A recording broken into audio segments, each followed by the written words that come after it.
Well, good afternoon, Randy. It's nice to have you on NTC campus and to spend some time talking about education and technology. G'day, Bruce. Thank you. It's nice to be here today.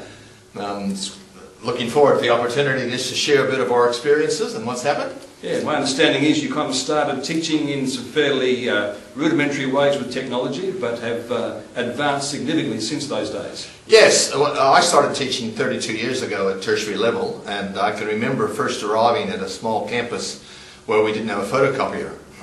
And so if you wanted to hand anything to the students, you had to type it on this paper for a rodeo machine, where you had to virtually make 3 copies at once, like carbon copies, and if you made a mistake you had to start all over typing from the beginning again. Oh my.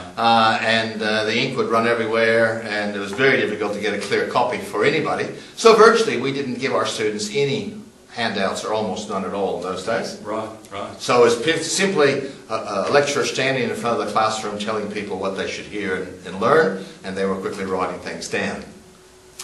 But it's interesting, within a couple of years we moved to what we thought was a real advancement in technology, which was we leased a photocopier, and we're actually able to photocopy our notes, sometimes handwritten, sometimes on a typewriter.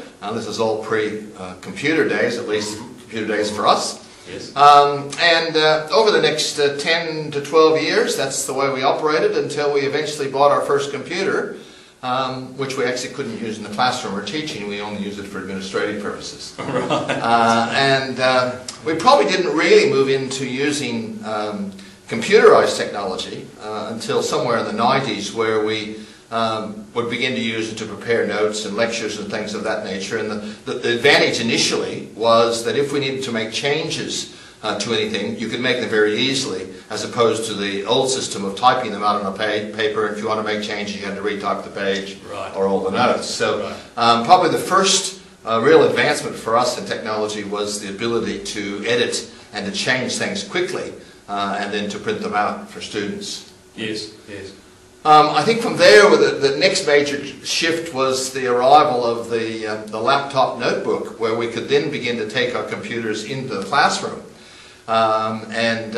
That enabled us to be able to create things with color and images and pictures and things of that nature, particularly with the arrival of the data projector, where you could shine it up on the on the board, as opposed to the old overhead projector, where you basically had to draw most of your things, yes, or take a picture of something and then get it transferred onto a screen. So that, again, the flexibility of that technology just kept getting better and better. And the ability to impress students with different colors and pictures and things of that nature was very helpful. So essentially, the technology for you was really the flexibility of pedagogy, of absolutely teaching. Absolutely, and it, particularly in this last stage, helped us to begin to recognize that people learn differently, and some people learn quite well from just listening. Some people learn well from listening and writing, but some people learn best by visualizing and seeing. Yes. And so the arrival of the latest technology in those days of being able to project images just enabled people who didn't quite grasp things by hearing it to see something that they could picture. I guess that's one of my questions, is that this idea of technology it seems to run parallel with the idea of an increased learner-centeredness, away from simply a teacher-centeredness, and I'm wondering whether there's some kind of parallel happening here.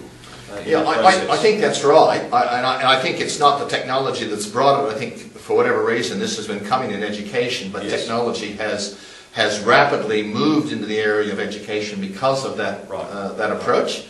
Having said that, one of the things that I think I discovered after a few years of using the data projector in the classroom, that it was actually less interactive. Because I found students spending all their time looking at the data screen, yes, and writing the things that were there, not necessarily paying attention or interacting with me. Yes, okay. So I've actually gone to the place in a classroom of using the data projector less, and choosing more carefully when I use it, rather than just use it all the time, which is what I first did when it became accessible to me. So that's one of the barriers, I guess, of technology and education from a pedagogical point of view.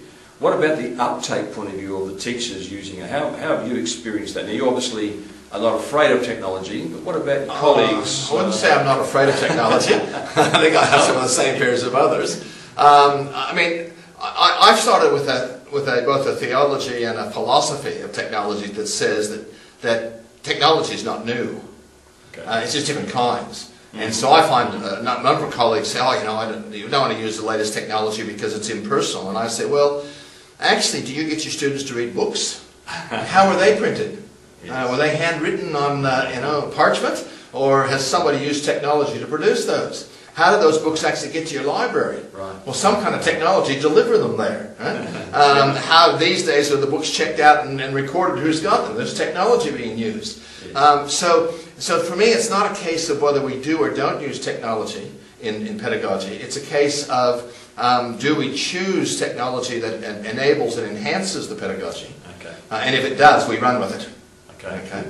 So for someone who is wanting to explore this, what are some of the tips that you might give to help with that process? The first thing I would say is experiment. That is, don't be afraid to try some things, even if you do it in the privacy these days of your own little office with your computer. Yes. But have a go and experiment. Do some things that may look amiss initially, but have a go at it.